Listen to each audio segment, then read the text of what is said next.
अस्सलाम वालेकुम नाज़रीन, आपका मेज़बान मलिक साजिद और इस वक्त मैं मौजूद हूँ गुज़श्ता दिन जो निश्तर के अंदर एक अफसोसनाक वाक़या हुआ। एक माँ की जान चली गई हमारी इंतज़ामिया की गफलत से, हमारे डॉक्टरों की गफलत से। नाज़रीन, पाकिस्तान के अंदर ख़ास तौर पे पंजाब के अंदर निज़ाम बदले, सब कुछ बदला, लेकिन हमारे जो सरकारी अफसरान हैं, हमारे डॉक्टर्स हैं, हमारे और महकमों के जो अफसरान हैं, उनके रवैये ना बदल सके। यहाँ पर सबसे जो अफसोसनाक वाक़या ये है कि एक तो खातून की जान चली गई, एक घर की जो सरबराह थी, एक बच्चों की जो माँ थी, वो इस दुनिया से चली गई। उसके बाद जो डॉक्टरों का रवैया था वो बड़ा बेईमाना था और बड़ा उनका जो एक शर्मनाक उनका जो रवैया था, उस हवाले से हम बात करते हैं। हमारे साथ यहाँ मौजूद है उस खातून के बेटे। असल वाक़या क्या था, किस तरह ये मामला हुआ और क्यों इस तरह से डॉक्टर ने बिहेव किया? सर ऐसे है कि हमारी वालदा की ना 17 तारीख को पहले तबीयत ख़राब हुई है, स्टमक इशू हुआ, तो हम निश्तर हॉस्पिटल लेके गए। तो इन्होंने ना इंजेक्शन छोटी मोटी फार्मेलिटी की और इंजेक्शन वगैरह लगाया। कह रहे हैं ठीक है अब आप ले। हमने कहा भाई कैसे ले जाएं, स्टमक इशू तो अगर एडमिट करना पड़ता है एडमिट करो आप। नहीं एडमिट नहीं करना पड़ता, आप ले जाओ इनको, ठीक है।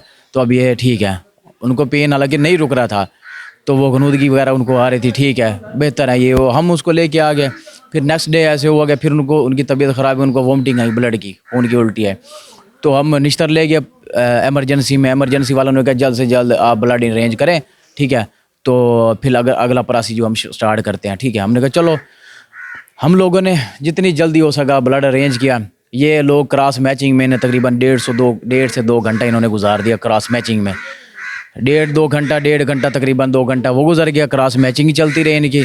हालांकि वहाँ पे सर सहूलत होनी चाहिए, होती भी है कि अगर कोई मरीज़ इस किस्म का आया तो ब्लड दे दो। ज़्यादा अगर इमरजेंसी होती तो वो हॉस्पिटल के अंदर से भी खून ब्लड लगा सकते हैं, वो लगा सकते हैं, ठीक है।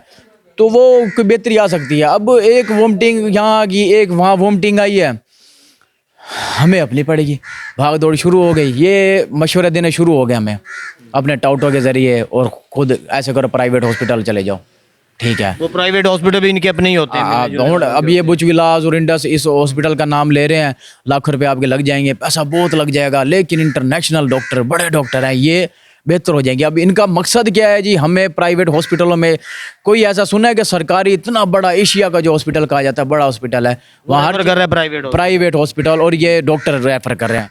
हम सोचना फिर भी शुरू कर दिया यार, माँ से बढ़ के तो कुछ। अगर आपकी माँ थी, आपने तो उसकी जान बचाने के लिए हर मुमकिन कोशिश करनी थी। उसको दूसरी वोमिटिंग आ गई। जब दूसरी वोमिटिंग इतनी सीरियस आ गई तो हमने कहा अगर हम बाहर निकालते हैं 5 मिनट के फासले पे भी, ऑक्सीजन पे बिल्कुल बैठी है वो, तो ये तो बहुत ज़्यादा मसला है। तो हमने क्या, भाई मेहरबानी करो, इमरजेंसी में जितनी ट्रीटमेंट हो सकती है करो। इन्होंने क्या जी ठीक है, ब्लड फिर आ गया, ब्लड हमारा आ गया। ये हमें कहने लगे जी वार्ड में दाखिल करेंगे। हमने कहा भाई वार्ड और इमरजेंसी बराबर तो नहीं हो सकता ना, जो केयर वार्ड, मतलब कम से कम मरीज की जान तो बचाएं। बिल्कुल।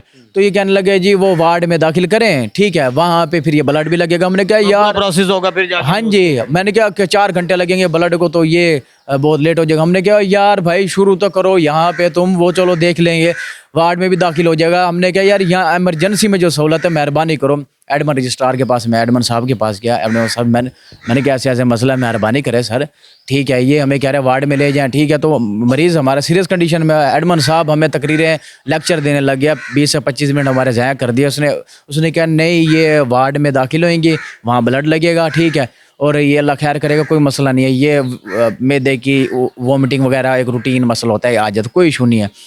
तो आप लोग ना वार्ड में दाखिल करवाएं। हमने कहा सर ब्लड तो शुरू कराएं। नहीं वो वार्ड में जाएंगे तो वो ब्लड भी शुरू होगा। तो सर एडमन अगर चाहता तो 5 मिनट के लिए हॉस्पिटल ट्रीटमेंट बेहतर हो सकता, इमरजेंसी आ नहीं सकता था।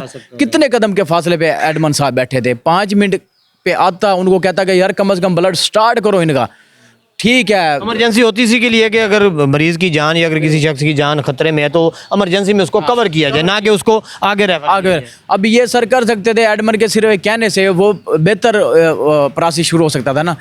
तो इसने एडमन साहब को जहमत नहीं हुई कि वो सिर्फ इमरजेंसी तक आए, उनको कह दे, उनको खींच दे कि भाई सीरियस कंडीशन में है, उनकी हालत बहुत ज़्यादा नाजुक है, तुम उन ब्लड तो स्टार्ट करो।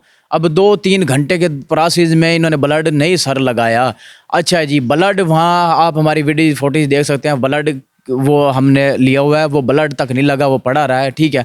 ये लोग गप्पों पे लगे हुए थे, बातें आपस में लगे हुए थे, गप्पे शप्पे कर रहे थे, ये मोबाइलों पे लगे हुए थे, टिकटॉक पे लगे हुए थे, और रवैया सारे जो बैठे थे उनका रवैया इतना ही गलत सारा हमारा, हम वालदा थी, हम क्या कर सकते थे, ठीक है, चलता रहा ये प्रासिर, ठीक है, ये अपने ही मनमानी करते रहे, हमें सही से अपनी वालदा की, ये अंदर भी आते थे तो बदतमीज़ी गार्डों के ज़रिए अपने ज़रिए करने लगे, लहजा भी इनका अच्छा नहीं था।